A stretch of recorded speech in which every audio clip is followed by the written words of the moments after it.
Ladies and gentlemen, welcome to this chess openings video on the London system. The London has become unbelievably popular from beginner, intermediate, advanced, up to the title player level because it's super easy to learn and the plans are pretty flexible. In this video, I'm going to spend about 15 minutes showing you how to play it, and then I will play 2 practice games against my subscribers, and you should know that I also have a London course that, if you'd like to check it out to take your knowledge to the next level, in the description on my website. I've also put the moves that I'm about to show you in the description. You can copy paste those moves into any analysis board on any chess website that you wish, use an openings database, analyze with an engine, and so on and so forth to take your understanding of the game to the next level. So, the London system begins with the queen's pawn 2 squares to d4, and for black, the 2 most common responses are just the mirror image d5 and knight to f6. For anything else, like some gambits that immediately target your pawn, like the England Gambit, which is wildly popular, shout out to the video of Gotham Chess, one of my favorite creators, you're gonna have to fill in the gaps a little bit, okay? So if you get hit with something you don't know, it's gotta be out there and you can research it. So we're gonna begin with d5, and the London is really this bishop coming to f4. You can do it after knight to f3 and then bishop to f4. Personally, I like to commit bishop to f4 right away, because I don't really know if my knight is going to go here all that much. There might be some move orders where it does not. Now, what I'm going to show you is a typical position that you are after in the London. Then we are going to show black's most challenging responses to the London, and I'm going to kind of tell you a little bit about how to study this. Cool? Wonderful. So let's say the players just develop. You're going to play e3, completing one side of what we call a pyramid on this over here, and then the pyramid will be complete like this. You want to, by Illuminati fans, by all means, rejoice. So the other battle is going to be for the e4 and e5 squares. You already see that we're controlling this square quite well, and as we continue to develop our pieces, the e5 square is very much up for grabs. In my hypothetical example, black is attacking us with a flank pawn c5. That is the most challenging response to the London system because it immediately creates queenside play with the queen and potentially the knight, because our bishop has abandoned the queenside. But stick with me for a second. The exact moves are not ultra important. I'm more so getting to the critical position of our opening. The bishop on d3, the light squared bishop, stands inside of the pyramid, okay? Targeting the enemy king if the king ever goes short castle. Also, the bishop is just very safe here. And the reason we've played this side of the pyramid is so that if the opponent were to play something like c4, then we can just slide back. So our position actually very much makes sense. We also repel the enemy forces on this side of the board with our pawns. That's why all of this opening kind of makes sense. It all ties together. And if we sufficiently control this square on e4 with the bishop and the knight, and we sufficiently control this square on e5 with the pawn, the bishop, and the knight, black's counterplay is sort of killed in the center. And the game plan of the London is to, yes, you can just castle, and that's fine, but the central game plan I like to employ is mobilizing directly into the middle, okay? Which opens up our queen to then potentially rotate through that available square and target that king side with the bishop, right? The queen and the bishop together. And if the knight were to take us, now by the way, I just hope we're clear, we're not taking this. This is just to plant and then create our attack. But if we are to be taken, we are going to remove this knight from the defense of the king, bring in our pieces, and sometimes we won't castle at all. Yes, you can, but you can also just go directly after this attack. This is the perfect kind of London in a nutshell. But you've only been watching this video for about 4 minutes. You are not yet ready to do it as much as you want to. This is how it usually works on YouTube. You go and play it, it doesn't work, you come back, you're like, okay. There's a lot of things we needed to go through to get to this position, and openings are all about variation, right? Sometimes you might castle short, sometimes you might castle long. In this case, we didn't do that, right? Now, a lot of things are at play here. First of all, black played c5. If we go all the way back to the beginning of this position, black played this move c5. By the way, white has choices even here. Yes, you can complete your pyramid and play knight to f3 and bishop to d3. In fact, oftentimes c5 in the London, the best response, the second that you see c5, c3. Say that a million times to yourself. c5, c3. c5, c3. However, Some of my more advanced players watching, maybe 13, 1400, that's not the only thing you can do. In the London, you can also meet c5 with actually taking it. If you're prepared, because if the opponent tries to win the pawn back, you can hang on to the pawn. If they try to do this, you can defend it with the c-pawn. And it's not so, and there's a very nasty trap here, by the way. If black plays the move b6, just looking to undermine your pawns, right? There's bishop takes b8, a nasty, nasty trap. The idea being you would like to give this check. And once you do, the pawn pushes through and the game is over. For example, like this. Will you ever get this? I don't know. Some of my higher rated players might. Beginners, the games can be a little bit more variance in the games. And then c7, of course, by the way, on the next move, and we discovered check, right? So dc5 is actually a little bit venomous if you know what you're doing. There's a whole nother class of moves where the knight comes to c3. That's the Jobava style London. You can play the Jobava London as early as this position and try to play knight to b5. I am giving you an overview. I am giving you the selection. You have the menu. Now you take it to the next step, right? I'm not a huge fan of knight c3, although I have played it. But the idea is to go for the c7 pawn with the bishop. Fried liver, kind of just on the other side. But I believe in the pure form of the London. Now, if c5 is not played, right? If c5 is not played, and instead knight to c6 is played, this is terrible. Because black now has no activity on the queen side whatsoever. And if you just play normal with c3, bishop d3, and get that little knight d2, knight f3 action, plant that knight into the middle, you're going to be good to go. Do not be afraid of trading the light squared bishop. It's completely okay. Make forward progress, control these two center squares, and if you're not going to be able to launch an attack, what you'll do further down the line is maybe expand in the center with pawn to e4. But if you win the battle for the center in the London, you will have an advantage as the game progresses, as the game goes on, whether you are attacking or not. Now, let's kind of slow it down a little bit. Knight in front of pawn, terrible. Not good at all. I need you to finish that pyramid and finish your development. But c5 is a pretty challenging move. And oftentimes it will be associated, if you don't take it, if you just go for the pyramid approach, it will be associated with development right behind. And if you choose not to capture this pawn, you're going to need to know how to play this position. So first of all, counterplay on your b2 pawn. Do not blunder the b2 pawn. Just don't do it. You can offer a queen trade. This is the most common way to meet this. And this queen trade is very interesting. You don't want to take and open up their rook. It's usually unlikely that you want to do that. You actually want them to take you, because then you get your open rook. Now actually you have the advantage. Queenless middle game. It does happen. This is known as the best way according to theory to meet it. And if they play c4, you actually can just slide out of there. You can slide out of there. Because now you've overextended their center, and this break e4 becomes very powerful. Now we're getting into a little bit more intricate kind of analysis of the London system, but that's what you get 8 minutes into an overview of the theoretical portion. But generally, queen b6 and c5 is the most critical way to play. You can meet it with a queen trade, that's usually very decent. And keen viewers would notice that I've played knight to d2. Knight d2 is more flexible than actually the move knight to f3, particularly against c5. And that is because the rook has no breathing room if you leave the knight back here. So there's a very good line here for black. If you try the same exact approach, this very tricky move, bishop to f5. This is advanced London territory, but even the beginners can appreciate that if you take this, your rook gets trapped. And that is why you need to play knight d2 first. That's been discovered in the last few years, that knight d2 is the critical approach. Now another thing, folks, that we've really kind of glossed over, and what I want you to pay attention to before I play any training games, where's this bishop going? You see, what I need you to do when you play the London is don't just pre-move all the moves and get your pyramid, bam, bam, bam, doesn't matter. No, actually, every move matters. Do they play c5 at all? Do they play it on the second, third, fourth move? What do they do with this bishop? What do they do with this bishop?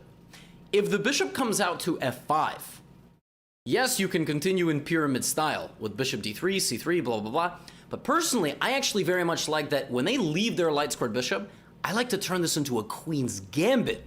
I actually abandon the pyramid plan because when the light squared bishop comes out, the queen, we do the exact same thing they do to us to them.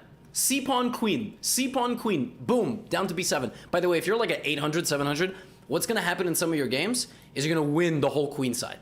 Like, you're going to win everything. You're going to win the rook, the knight, the pawn, Trust me. If you're like 13, 1400, probably not. But it's the critical way to play. And you can play knight to C3. You can play queen B3. You can also play rook C1. Just so you understand. You can also play rook C1 and just focus the game plan on the queen side. Right? But the higher level you are, the chances of you just destroying someone in the first 10 moves, not so high. I know the video is called what it's called, but you're going to be battling a little bit longer against some stronger players. Bishop F5 is a perfectly reasonable move. These two plans together, C5 and Bishop F5, also perfectly reasonable. But there is a whole class of Londons where they don't move their light squared bishop. They just keep it boxed in. And this is my favorite. I mean, if you get a non-C5, non-light squared bishop moving London, oh, the game's all yours. Pyramid them, develop the knight, develop the bishop. And the last question really remaining out here is where their dark squared bishop goes. If they offer you a trade of dark squared bishops, let's say knight F3, like knight C6 is not great, but let's say this is a big question. We've addressed the C-pawn, we've addressed the light squared bishop, we've addressed now the dark squared bishop. What do? Do not take. Everything about this opening is about the center squares. You just lost the battle, you're never gonna move your knight there. So then it's not on me. No refunds in this video. It's not on me, right? Don't do that. You have a couple of options here. I like rocking back. Because if they take me, I open up my rook, and then if they castle, oh, it's over. I'm not castling. Why would I ever castle? Let's just go for an attack, right? You can also just expedite the knight to the middle plan. It's not the most accurate. The stronger players will know how to neutralize this. But trust me, if people here are just autopiloting, right, and just playing like, well, then you're going to finish your pyramid. Now if they take you, you fork them. And then you just have everything. You've won the battle for E5. You've won the battle for E4. Boom. Queen F3, Queen H3. This is everything we ever asked for, right? We just go Queen F3, Queen H3. We just try to blow them off the board. So the other option actually is to just let them take you on F4. That's a advanced one though. Let them take you on F4, and many people will. You know why? Let's say you play like knight D2. They're gonna be like, oh, double pawns. I'm so smart. But actually, this is fantastic for white because you have dominant control over E5, and not to mention, in the future, you might also get dominant control of this. And in the future, if you ever castle, you just control the whole E-file with the rook. Now, yes, they can come and attack you with the queen, but you can defend with the G-pawn, or plop your knight in the middle and go, what you gonna do about it? So, meeting the dark squared bishop, personally, I like rocking back. I also like knight jumping in like this, but your knights go to D2 and F3, your bishop comes to D3, and as we wrap up the theoretical portion, it's important, obviously, to address D4 and knight F6, which is the other most popular move. Now, at any moment, they can play D5 again.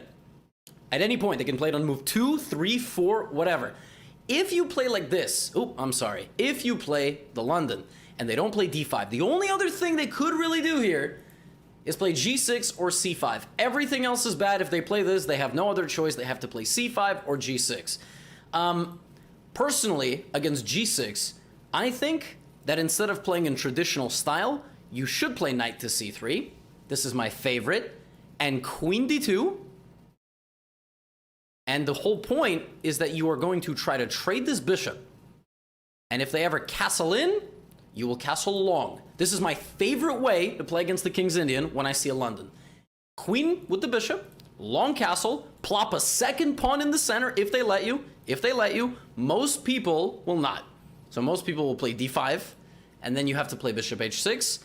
If they trade, that's great. You hang out here. They can't castle anymore. And if they do castle, H4, H5 is coming. H4, H5, F3, G4, and you go long.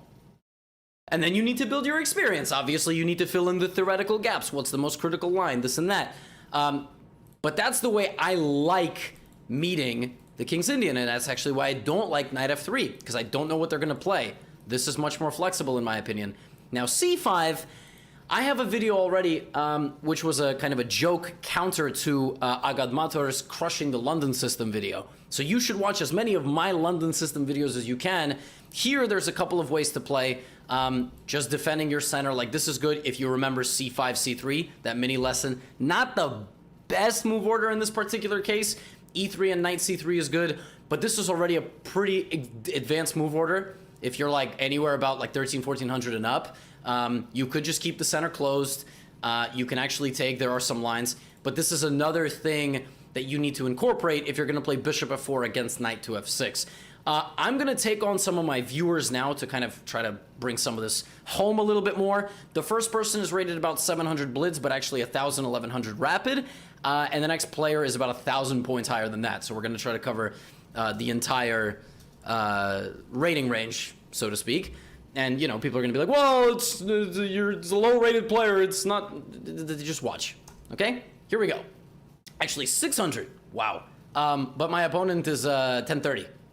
1030 rapid. Okay, d4.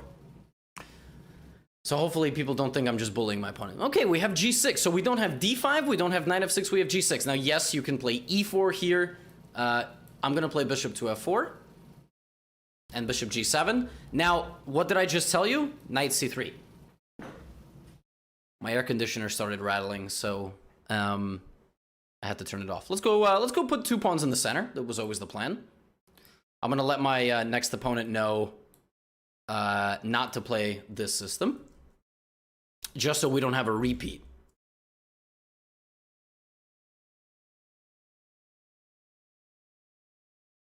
All right, a6. It's kind of a flexible move. I guess the idea is to play b5. I'm just going to castle queenside.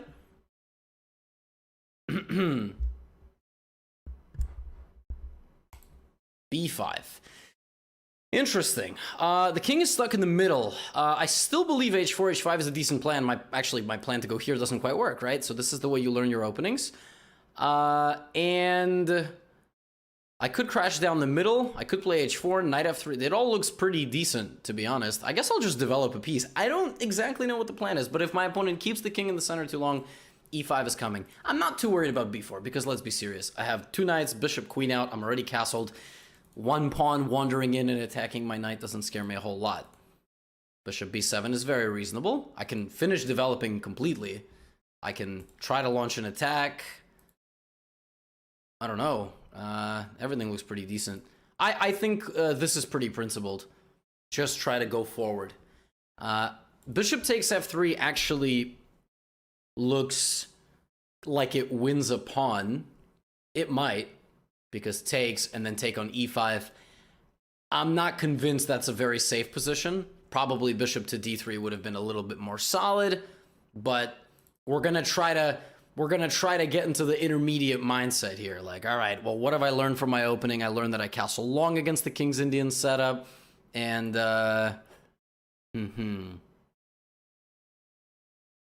e5, and we'll see what's up. Hopefully you're all doing well, by the way.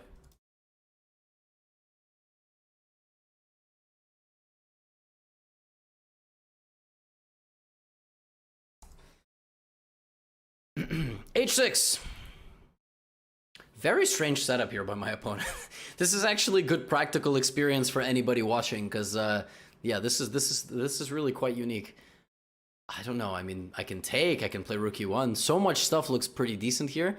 Also, black is gonna kind of not get developed ever at this rate. So I don't know. Bishop rook e1.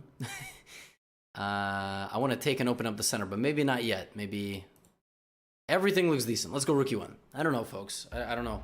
My opponent is confusing me, and hopefully confusing themselves as well. Oh wow, g5 was the idea. See, the problem with this is that it's mildly unfounded aggression. You know, like breaking some principles of the game here. Principles of the game meaning you're opening the center with your king there. You're overextending your forces without finishing your development. Like right now, I'm not going to trade queens. I hope we're on the same page. I'm going bishop e5 and rook takes e5. The position is not actually, it's not like dead lost for black or something, but you're always going to suffer unpleasant things here. I'm immediately going to go h4 because I know that you're much closer to castling on this side, and the whole point of this kind of attack by me is to play h4 at some point. I'm monitoring this bishop to make sure that nothing's going on over here. Gh4 is no good. I think black really should go g4. Oh no. Oh, this is going to be a short-lived game after castles, because now I have queen g5, and now, yeah, now we really see the problem. Oh, it all falls. No. Ay, ay, ay. Okay. Well, I mean, that is in a nutshell how you play the London against the King's Indian. I mean, I wish you can all win your games in 16 moves via checkmate. That wasn't... it wasn't, let's put it this way, the most traditional way, because my opponent actually really delayed development. Like, they didn't play knight f6, they played knight d7. They shouldn't feel frustrated about that game or anything. By the way, even the engine here already likes me just going straight down the middle, but even here I thought I played kind of logically. And yeah, the thing is, you can't just open the center like this, because what happens is I just have too many pieces. I have too many threats. You can cocoon, but I'm gonna jump in, and it's gonna be a short game, right? It's gonna be a short game, and I want you to have short games that you win, not that you lose. So if the opponent hadn't played like this, and for example had played knight to f6, queen d2, short castle, long castle, and then played like knight d7, again, it's either e5 or it's bishop h6. It's a very similar game plan. I can guarantee you about a 60-65% win rate, okay? I can guarantee that. With this kind of a system. It's just, it's so good. You get such decent positions. Let's play our next game. The reason I puff my cheeks is to stretch my jaw, just in case you wanted to know that. I'm not imitating a blowfish. The next person is actually my lamp. So I'm playing my lamp. See? d4. Let's go bishop f4. So Lamp actually agreed to play the more traditional approach against me, just so we can get some experience. Okay, so step one, bishop has been blocked in, right? So now I can either play knight f3, bishop d3, or knight d2, sort of interchangeable. Let's go knight f3. Okay, there is c5. Now, I did mention that c5, c3 is quite decent, right? And now I don't know if Lamp is going to play queen b6. Lamp chooses not to play queen b6. If queen b6 was played, we would have done this. So we're going to go knight d2. Now, what is Lamp going to do with his bishop? Okay, bishop d6. I can rock back, I can play knight to e5. Bishop back to g3. And now maybe something with bishop d3. There is a line here, an advanced line, bishop b5, to try to take the knight and then move into this, and it's not an attacking variation, it's a much more positional variation. We're actually, right now, in a very mainline theoretical position. Here, b6 is considered the main move. This is already super advanced, but if you're watching and you're high rated, you know what's up. The whole point of rook e8 is to play e5, so of course I will play knight e5, and there is not going to be e5. Right, so I could have castled, but the whole point was to play e5. C takes d4, you're going to take with the e-pawn. So if cd4, ed4 is what you're trying to do.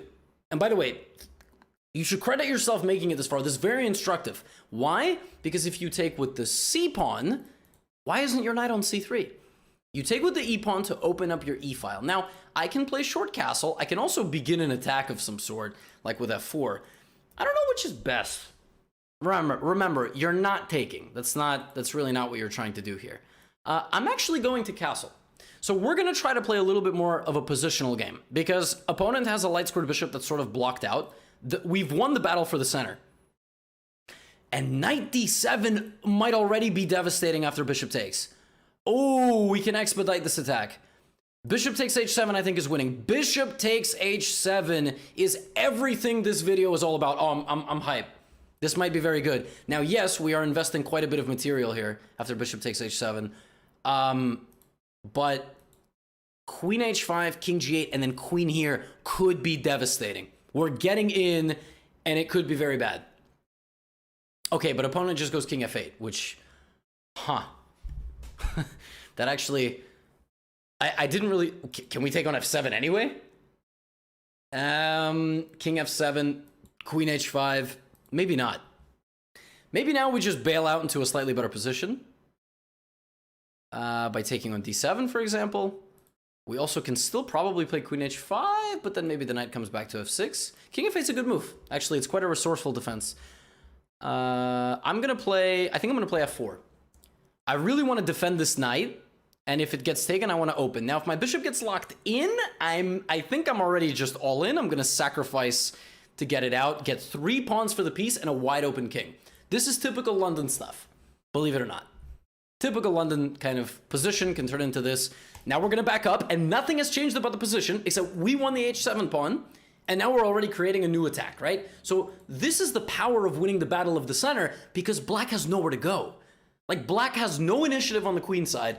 We win the center, and now we win the king side, and oh my goodness, that move does not smell that it's that decent. I gotta play queen h5, right? I mean, this is... Now that's a mate threat. Oop, that's a mate threat. I can also sneak into h7, and I'm gonna bring my second rook, and at some point I will push the pawn to f5. Once I push the pawn to f5 with rook and king like this, we're in amazing shape. Just simply amazing shape. I think queen f6 runs into bishop h4, and that should be good for us, but then there might be some equal danger stuff. Wow. Can I take, and queen to h7? Yeah. Yeah, I mean, we gotta shred it open here. We gotta shred it open. Gotta shred it open. Queen h7 threatens mate and mate on g6. So it's actually a very brutal move. If I play queen to h7 threatening mate, yeah, so this threatens this and this. So the only way to defend both is maybe rook e7, but then I take and I take. And that's also not very pleasant, because at the end I have knight f8. Listen, I love my lamp. Also, the person whose account is Levy's Lamp is a cool guy. But now we're going to win the queen. London, baby. I mean, you clicked on this video to learn how to crush people with the London. Lamp is a strong player, but this has been a pretty fun game. And I would say about 95% of my audience is below that rating. So I actually did a poll once. So hopefully this motivates you and excites you to give this opening a shot. Because I really think that if you master the different intricacies of the London, by the way, as we ignore this and take with Discover check, and now it's mate in a few moves. Yeah, I think you can be crushing people very similar to this. If we just quickly back up and briefly analyze this game, it's important to note that by this point, white is already actually positionally almost winning. My opponent made a pretty big mistake taking already. The way to play this is to take and try to go after this pawn, but also is pretty unpleasant after moves like queen h5 or even queen b1, believe it or not, to try to go for the h7 pawn with the idea of h4 in many positions. First we guard the center, and then we play like h4, h5, and actually white gets an incredibly powerful attack without castling. So folks, you're gonna watch this video, right? You made it this far, 27 minutes. You should know a couple of things. Number one, I have a London course, okay? One of my 9 courses, one of them is on the London system in the Trempowski. Link is in the description. You can, use 15% off if you're a first-time customer on the website and all that good stuff. That's if you want to study the theory. It's a lot more in depth. It's about 4 hours of just pure video and analysis and a PGN file you can plug into those, those readers or any of those websites that you use. And you will still have questions after this video. I tried to be as thorough as possible to tell you how the London works and how you need to address opening study. Now, if you want to take your openings to the next level, you want to fill in the exact gaps, the specific variations, certain gambits, certain critical lines, you got to go beyond. You got to find more in-depth content on the London. This is supposed to get you started, get you excited, and point you in the right direction. But from here on out, you should watch my video called How to Learn and Study Chess Openings. It'll teach you how to use a database, how to analyze with an engine after you are done practicing an opening in a live game. And this is what you do with all your openings. Hopefully, in the last half hour, you have come to learn something brand new, maybe reinforce something that you've already learned, or learned a new wrinkle in the London that you've already been playing. And from here you go and you practice. You see whether they move their e-pawn out or their light-scored bishop out, whether they played c5 or they didn't play c5, whether they're going for a King's Indian or not for a King's Indian. Did you play a certain move order the right way? Did you make a certain trade incorrectly? And so on and so forth. I hope you enjoy. Thanks for sticking with me for the last half hour, and I'll see you in the next video. Peace out.